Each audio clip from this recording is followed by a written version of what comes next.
All right, it's Way Up with Angela Yee. I'm here. And, of course, my guy Akeem Woods is here with me today. A comedian extraordinaire. Birthday coming up. Let's get into this Yee tea. You don't be knowing what's going on in these streets. I don't. Little Durk, his trial is scheduled to start on January 6th. He's facing charges regarding an alleged murder-for-hire plot. This has to do with Quando Rondo and allegedly orchestrating the attempted murder. But Rondo's cousin, unfortunately, died during the attack. Little Durk is denying these allegations. Well, according to reports, his iCloud and Twitter have reportedly been cleared of anything that could be used against him in this upcoming trial. So there's no information on there. In addition to that, he has been prosecutors are requesting to keep members of the jury anonymous during the trial. They're saying that some of the fans of Little Durk have made threats of violence against the prosecutor and a judge ahead of the trial, called in to the judge in the Central District of California. But his team is arguing that transparency is necessary in this trial. So we'll see what happens. There's also a confidential witness. How much time is he facing? Does it say? Listen, the trial is starting in January of 2026, so we don't know what's going to end up happening. Okay. But what we do know is that there's a confidential witness who is alleging that Little Durk ordered hits on 6 people. And this person, CW1, is saying that Little Durk placed monetary bounties for the murder of people with whom he was feuding, including 6 other individuals. And they said the affidavit listed significant evidence corroborating the account of the involvement in the murder of Quando Rondo's cousin. Dang. So we shall see.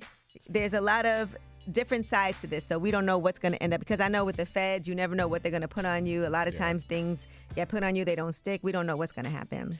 Ooh, I'm glad I'm not in the streets. All right. Now, Phil Jackson has a book that is coming out, and they just put out some excerpts today, as a matter of fact.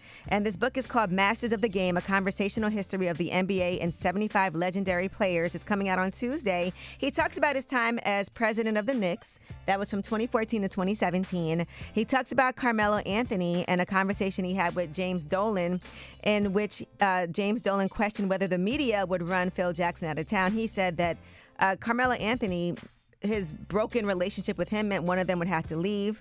He said, Dolan said, I don't want you to go through it. I know what it's like to deal with these people, the media. Phil Jackson said, unfortunately, my relationship with Carmelo is kind of busted, and if he's going to be there, it's probably best that I go. So Phil Jackson ultimately left after the team decided not to buy out Carmelo Anthony's contract. So that's what happened there. He also talks about his relationship with Jeannie Buss and how him coming to the Knicks kind of ruined that relationship.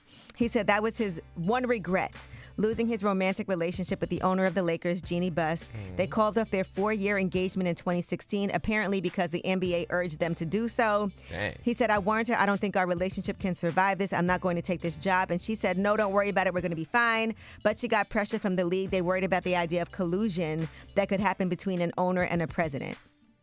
A lot going on here. That is a lot of tea. Sports be messy.